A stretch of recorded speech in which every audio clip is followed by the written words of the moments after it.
Welcome back. We're now embarking on the second module of this course and the first one that really considers technical topics. The topic of this module is the internet, particularly the privacy and security issues that exist in conjunction with it. So why is this the first topic on a course on ethical issues in data science? Well, it's clear that the internet is the foundation of so much of what we do these days in society to communicate, to conduct commerce, to read, to learn, to share our lives with other people, to entertain ourselves, and so much more. What may be a little less clear, but I think we all understand, is that lots of that involves large amounts of data, and in many cases, large amounts of people as well, and involves techniques from data science.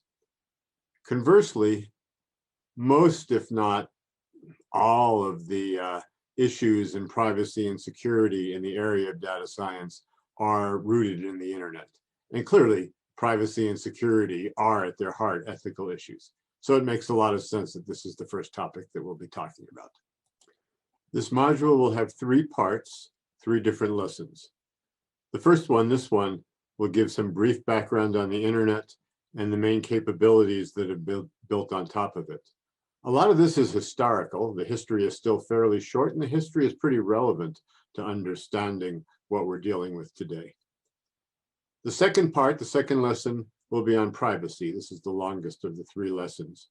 We'll go through a couple of important examples of ways that privacy can be compromised on the internet in ways that can be pretty subtle to a lot of the people who use it.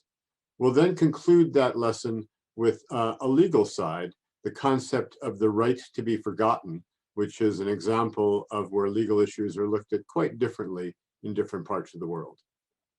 The third lesson will be a shorter one on security.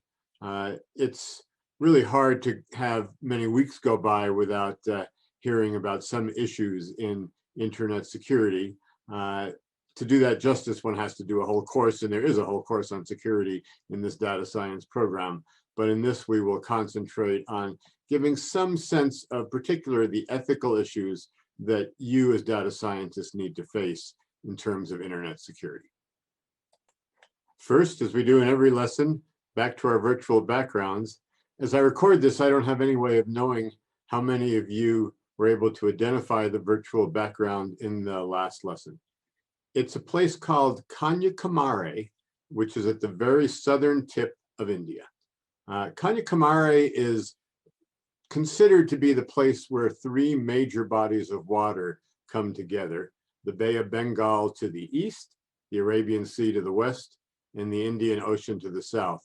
Although I hear that ocean scientists say that technically they don't exactly meet at that place, but close enough. It's also a pilgrimage site. And in fact, I could have shared some other photos where you can see lots of people on the beach, lots of brightly colored saris. People come to it at sunrise as part of that pilgrimage. Interestingly, and as a final comment, that statue is not ancient. That statue was put there on the first day of the new millennium, the first day of the year 2000, but the character is ancient. It's a statue of the ancient Tamil. Tamil Nadu is the state in southern India. The ancient philosopher Valluvar, who wrote a very important work on responsibilities and morality. So although I picked that picture basically just for the reasons of it being an interesting background, it actually does have a tie-in to the topic of this course on morality and ethics as well. I won't ask you to guess where this next virtual background comes from. I think you could assume correctly that it comes from China, but it might be pretty hard to know where it comes from. This is a photo from a trip that I made in the year 2016 as ACM CEO to what's called the China National Computing Conference, which that year was being held in the city of Taiyuan, not Taiwan, but Taiuan in Roman letters, which is a city of about 4 million people that's a few hundred miles southwest of Beijing. I believe this is an old palace courtyard, which is now a tourist attraction. And while I chose this photo basically for the appearance of it, actually Taiyuan will come up very briefly during the middle of our discussion on privacy in the next lesson. So now we'll start with our discussion of the internet. As I said, some knowledge of the history of the internet is important to our discussions of internet privacy and security. I may be the only person who's either talking into or listening to this recording who remembers life way before the internet, but we have to remember that it really only started impacting our lives quite late in the 20th century. So let's start with a little fun quiz. It's not really a quiz, I'm just doing this for fun. Why was the internet invented? I'm putting 3 possible answers up on your screen right now. Number 1, as a way of selling books. Number 2, as a way of communication, both within the military and between scientists. And number 3, so that people could access and post news. Please click on the pause and reflect response that has come up, write down which you think the answer is, and then come back to this lesson. So the answer, as I suspect many of you knew, is that the internet was created initially to enable military and scientific communication. Those other 2 answers actually play important roles in the subsequent history of the internet, and so that's why I put them there, and we'll get to that a little bit later in this lesson. But the development of the internet started in the late 1960s, quite a bit before people actually started using it in a common way. And it started with something called the ARPANET out of the US Department of Defense. ARPA stood for Advanced Research Projects Agency. That agency still exists. It's now called DARPA, with the letter D standing for defense at the start. And the internet, as I said, was started basically for military communications. The thing that really got it moving was the development of the basic communication protocol called TCP/IP. I think many of you, especially computer scientists, have heard those initials many times. We rarely hear what they actually stand for. It stands for Transmission Control Protocol, Internet Protocol. And TCP/IP specifies the basic ways in which information is grouped into packets and then routed around the internet in a way that can be quite dynamic and decentralized.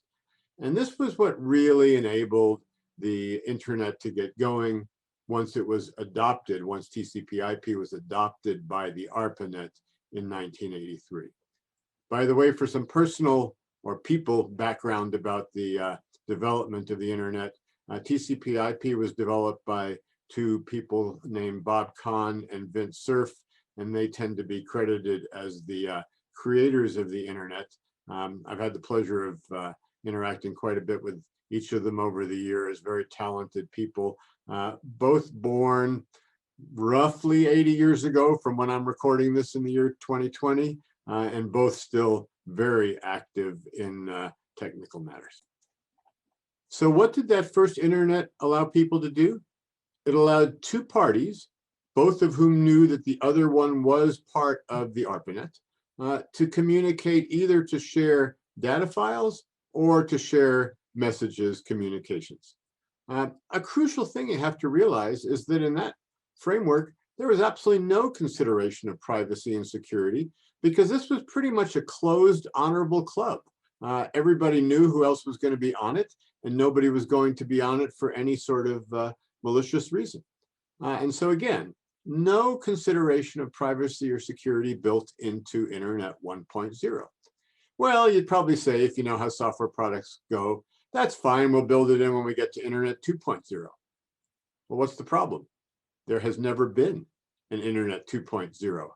Things mushroom so quickly that that initial design that was built with no thoughts of privacy and security is still the foundation of what we're doing. And everything that we have to do about privacy and security is in some sense getting reverse engineered on top of that.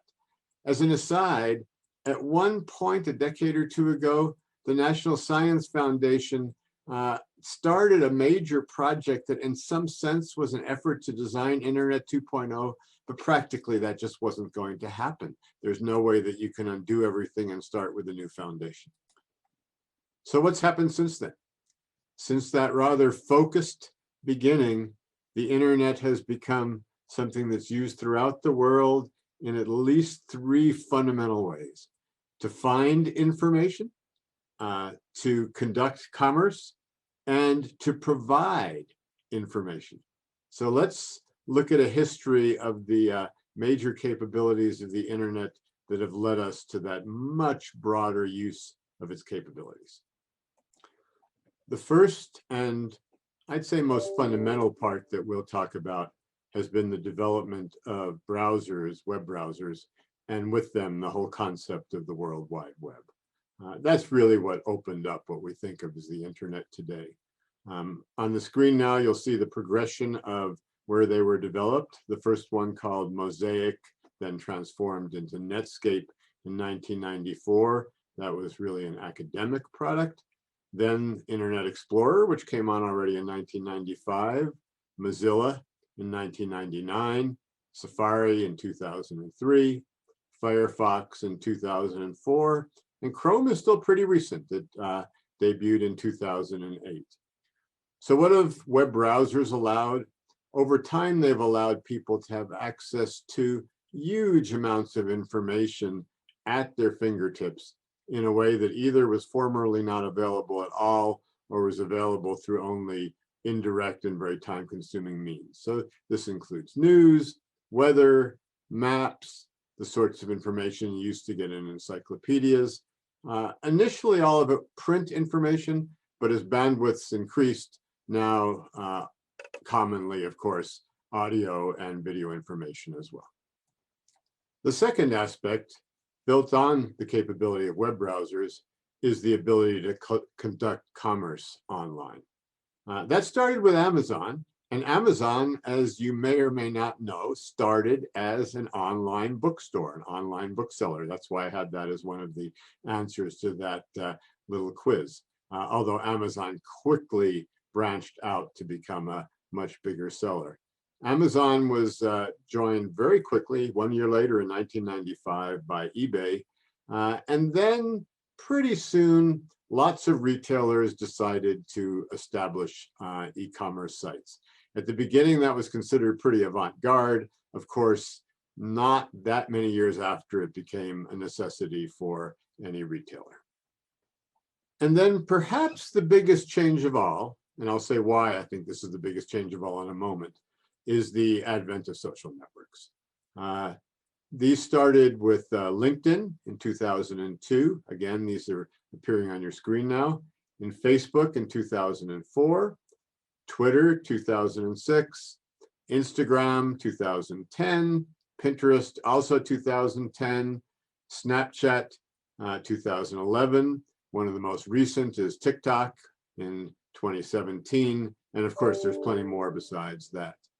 And not sure what category you put Wikipedia, but it's also a crowdsourced repository, and Wikipedia started a little earlier than the social networks, barely earlier, in 2001. So what's crucial about these? It's a very simple fact. Anyone can be an author, and anyone can easily be an author.